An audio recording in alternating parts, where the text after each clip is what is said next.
Hey guys, Dr. Steve here again, and today I want to go over cardiovascular activities or exercise and explain the differences in the types and when you should be doing these so that you can increase or improve your body composition. We want optimal body composition. So we have steady state cardio, which is you're doing cardiovascular activity at a steady state, keeping your heart rate constant, maybe around 120 beats per minute.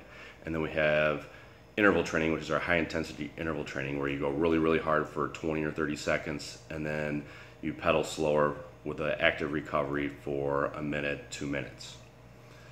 Both of them have their places in utilizing them, but you have to know when and how to use them. So both of these should be done on an empty stomach. And the reason I say that is that your triglycerides will be higher in the morning, and you will be in a fasted state, which means that you will burn more fat.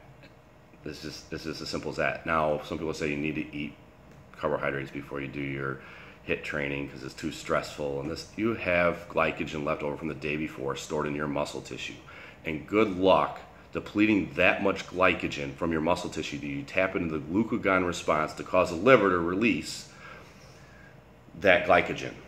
Now, it can be done if you're severely calorically restricted, but if you're a physique athlete or a person who's obviously eating enough food, which most of us are, that's not going to be an issue. So that's number one. I wanted them all done on an empty stomach. And then we want to get into the timing of it and when to do it. I want them done before our workouts, okay? Either first thing in the morning, separate, or before the workout, and never after. The reason being is that when we weight train, we increase the mTOR muscle protein synthesis response. When we do cardio, we increase the AMPK enzymatic pathway to burn fat. So the AMPK enzymatic pathway blocks mTOR response. It impairs our ability to build muscle. That's not what we're trying to do here.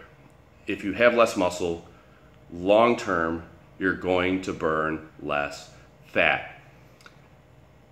So both of these should be done before weight training and never after, and on an empty stomach.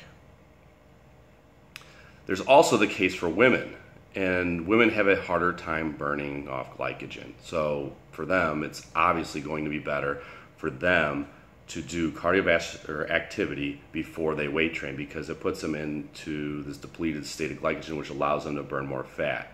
Now, if your goal is strength gain, then we gotta manipulate things and change things, but most people just wanna lose body fat and look better. That's just the case that it is. So the people that are saying you should do cardio afterwards because we're in a glycogen depleted state, they're just wrong. It's flat out wrong. The right way to do it is just how I explained.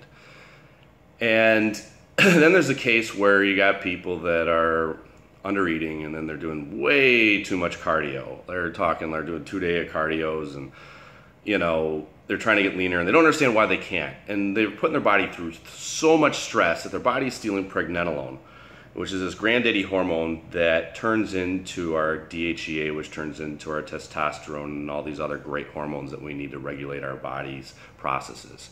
So if your body's stealing pregnenolone, it's not making the other hormones, it's because it's going to shuttle it over to make cortisol. If our cortisol to DHEA ratio becomes off, that affects a lot of our health, right? It's going to impair our immune system. It's going to impair glucose utilization. It impairs nutrient assimilation. It impairs bone and nerve regrowth.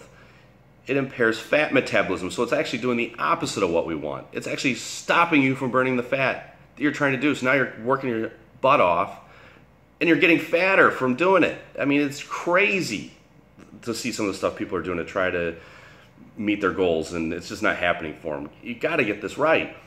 And then you have decreased icosahexone modulation, which is going to increase inflammation in the body, and it also impairs detoxification pathways through the liver. So we have all these things going on that, if you're overworking and overtrained, that it's just making you sick.